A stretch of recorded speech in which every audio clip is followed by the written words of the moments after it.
Sir, Andhra Pradesh ముఖ్యమంత్రి YS Jaganmohan Reddy గారు YS Avinash రెడ్డిపై వేటు వేసేందుకు సిద్ధమయ్యారని, కడప ఎంపీ స్థానం నుంచి వైఎస్ షర్మిలను పోటీ చేయించే యోచనలో జగన్మోహన్ రెడ్డి ఉన్నట్లుగా ఒక ప్రచారం జరుగుతుంది. సోషల్ మీడియాలో ఒక వార్త ఇప్పుడు చక్కర్లు కొడుతోంది. ఏంటి సార్, నిజంగా రానున్న ఎన్నికల్లో కడప ఎంపీ స్థానాన్ని నుంచి వైఎస్ షర్మిలను పోటీ చేసే దిశగా జగన్మోహన్ రెడ్డి అడుగులు ముందుకు వేస్తున్నాడా అంటే ఏం చెప్తారు? ఎందుకు ఈ ప్రశ్న అడుగుతున్నాం అంటే, వైఎస్ వివేకానంద రెడ్డి హత్యకి అవినాష్ రెడ్డికి సంబంధం ఉన్నట్లు జగన్మోహన్ రెడ్డి భావిస్తున్నాడని, ఆ వ్యతిరేకత వల్ల రానున్న ఎన్నికల్లో అవినాష్ రెడ్డి అక్కడ గెలిచేటువంటి పరిస్థితి లేదు కాబట్టి వైఎస్ షర్మిలను అక్కడ నిలబెట్టి గెలిపించే ప్రయత్నం చేస్తున్నాడు జగన్మోహన్ రెడ్డి అంటూ కూడా ఒక వార్త ఇప్పుడు సోషల్ మీడియాలో చక్కర్లు కొడుతోంది. ఏంటి సార్, ఈ వార్తలో వాస్తవం ఉందా అంటే ఏం చెప్తారు? వార్తలో వాస్తవం అంటే, వివేకానంద రెడ్డి గారి హత్య అనేది ఒక అపరిష్కృతంగా 5 ఏళ్ల నుంచి ఒక అంటే అది ఎట్లా ఉందంటే, అటు పైకి వెళ్ళట్లేదు, కిందకి వెళ్ళట్లేదు, మధ్యస్థంగా ఎలాడుతూ ఉందండి. ఒక ఆయన ఆత్మే తిరుగుతుందా అన్నంత ఇదిగా కితకితలు పెడుతుంది వైఎస్ఆర్ కుటుంబాన్ని వివేకానంద గారి ఆత్మ.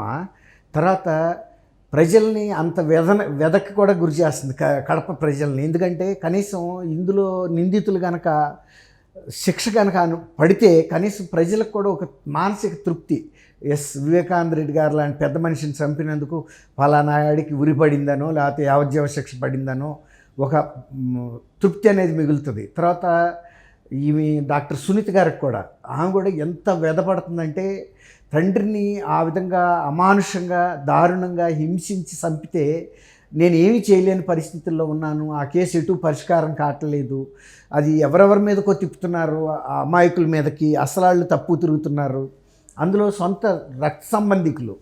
ఈ వ్యధ కుటుంబంలోనూ మిగిల్చింది. తర్వాత దీని పరిణామాలు, రాజకీయ పరిణామాలు కూడా మీరు అన్నట్టు రకరకాలుగా వెళ్ళే అవకాశం కనపడుతుందండి. ఇది అంటే ఏ స్టెప్ తీసుకుంటే ఒక రకంగా ఉంటుంది, ఒక రకమైన స్టెప్ తీసుకుంటే ఇంకో రకం. ఇప్పుడు సపోజ్ జగన్మోహన్ రెడ్డి గారు కనుక రాజీ పడి షర్మిల గారితో ఇక అనవసరం, జరిగింది ఏదో జరిగింది, ఇంకా నా రాజకీయ జీవితంలో నష్టపెట్టుకోవటం అనవసరం, సొంత చెల్లి తల్లి కాబట్టి వీళ్ళని దూరంగా పెట్టి నేను సాధించేది ఏముండదు, కొన్ని ఎన్ని లక్షల కోట్లు సంపాదించినా చివరికి ఇప్పుడు సొంత కుటుంబంలో ఈ పని చేసి వెళ్ళా అని అపకీర్తి మిగులుతుంది. యాజ్ ఇట్ ఈస్గా ఇమ్మీడియట్గా కనుక వాళ్ళు వేరే పార్టీ తరపున వచ్చి కనుక ఆంధ్రప్రదేశ్లో కనుక ప్రచారం చేస్తే ఖచ్చితంగా డిఫీట్ కూడా ఇంకా ఈజీ అవుతుంది. ఇప్పటికే ప్రజలు ఒక అభిప్రాయానికి వచ్చేసారండి.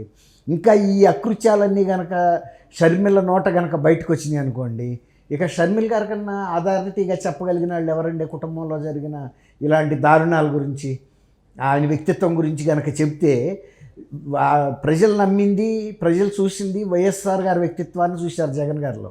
ఇప్పుడు షర్మిల గారు తన సొంత చెల్లి ఇంట్లో ఏమేం చేశాడు ఈ మనిషి, ఇంట్లో ఈ మర్డర్లకి ఇలాంటి దారుణాలకు కూడా ఈయన ఎంతవరకు బాధ్యుడు అనే విషయాలు కనుక బయటకు వస్తే చాలా సెన్సేషన్ అవుద్దండి. బయట తెలియదని కాదు, తెలుసు, కానీ ఆ మాట షర్మిల నోట వస్తే ఉండే ఎఫెక్టు చాలా తీవ్రంగా ఉంటుంది. అందులో ప్రజలు బాగా నమ్మారు ఈయన మన జీవితాలు బాగు చేస్తాడని. ఆయన ఆలోచన విధానాలే క్రిమినల్గా ఉన్నాయి. సొంత తల్లిని చెల్లినే బాగు చేయలేనాడు, లేకపోతే బాబాయ్ హత్యా కేసుని తను స్వప్రయోజనాలకు వాడుకుంటా దాన్ని ముందుకు వెళ్ళనివ్వకుండా ఆపుతున్న వ్యక్తి. ఇవన్నీ బయటకు వచ్చిన తర్వాత ఇక మన గురించి జగన్మోహన్ రెడ్డి గారు ఎందుకు శ్రద్ధ పడతాడు అనేది ఆయన వ్యక్తిత్వం బయటకు వెళ్ళిపోద్దండి. ఆ టైం అప్పుడు అసలు ఇంకా నష్టం జరుగుతుంది, ఇక తిరుగులేని నష్టం జరుగుతుంది.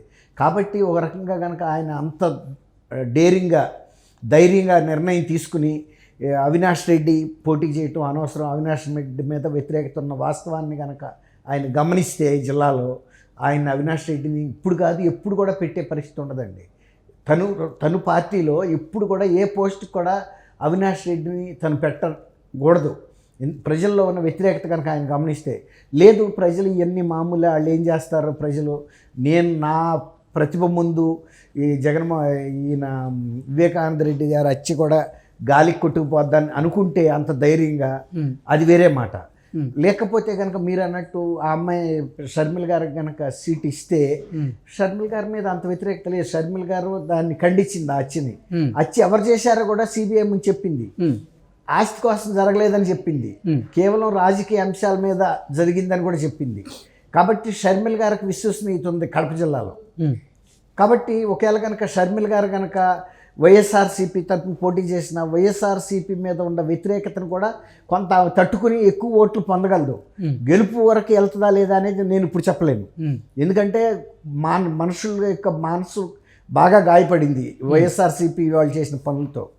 కాబట్టి చాలా వరకు న్యూట్రలైజ్ చేయగలిగే మనిషి ఎవరైనా ఉండారంటే షర్మిల గారే. అది ఆ వ్యూహం ఆయన ఎలా తీసుకుంటాడో మనం చెప్పలేము. లేదు జరిగింది ఏదో జరిగిపోయింది, ఇంకా ఏం జరుగుతుంది, నేను ఈయనకి కూడా సీట్ ఇచ్చి గెలిపించుకోగలను అని కనుక అనుకున్నాడు అనుకోండి, అది వేరేగా ఉంటుంది. అది మనం ఇప్పుడే అంటే అసలు సోనియా గాంధీ గారి టీంలో షర్మిల గారు జాయిన్ కాబోతున్నారని, తద్వారా కాంగ్రెస్ పార్టీ నుంచి ఆంధ్రప్రదేశ్ రాజకీయాల్లో కూడా యాక్టివ్గా మారే అవకాశం ఉంది. రానున్న రోజుల్లో ఆంధ్రప్రదేశ్లో షర్మిల గారి ద్వారానే రాజకీయం నడవబోతుంది కాంగ్రెస్ పార్టీ నుంచి అంటూ ఒక వార్త ఇప్పుడు సోషల్ మీడియాలో కూడైకి వస్తున్న నేపథ్యంలో దాన్ని నిలువరించేందుకే జగన్మోహన్ రెడ్డి ఈ ప్రయత్నం చేశారు అంటూ కూడా కొంతమంది విమర్శలు చేస్తున్న నేపథ్యం మనం చూస్తున్నాం. అంటే దీన్ని ఎలా చూడొచ్చు సార్? కాంగ్రెస్ పార్టీ అనేది ఒక జాతీయ పార్టీ అండి. వాళ్ళు ఎప్పుడు ఎక్కడ ఎవరిని ఎట్లా ఉపయోగించుకోగలుగుతారో అట్లా ఉపయోగించగలరు. ఇప్పుడు మొన్న యాక్చువల్గా ఆమె తెలంగాణ ఎన్నికలప్పుడే కాంగ్రెస్లో విలీనం అవ్వటానికి సిద్ధమైంది బేషరతుగా. అయినా కూడా ఆ పర్టికులర్ టైం అది కరెక్ట్ టైం కాదనుకుని వాళ్ళు కాంగ్రెస్ వాళ్ళు ఆమెను అవేర్నెస్లో పెట్టారు, పక్కకు పెట్టారు.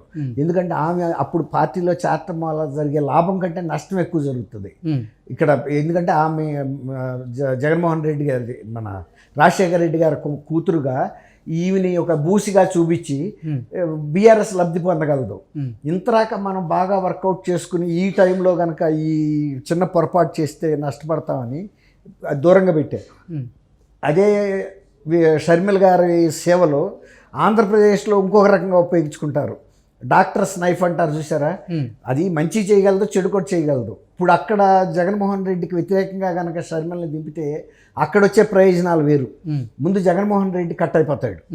ఆయనకి ఒక విశ్వసనీయత అనేది ఉండదు. సొంత కుటుంబ సభ్యురాలు చెల్లెలు అదే డిఎన్ఏతో వచ్చి ఇప్పుడు అతను ఒక ఫాల్తూ మనిషి, అతను పార్టీ లేదు, అతను ప్రజల పట్ల అభిమానం లేదు, తల్లి చెల్లి పట్ల అభిమానం లేని వ్యక్తి మీకేం చేస్తాడు, ఏ వర్గాన్ని ఆయన వదిలిపెట్టాడు, అందరినీ వేధించలేదా అని ప్రశ్నిస్తే ప్రజలు కూడా సమాధానం చెప్పలేరు.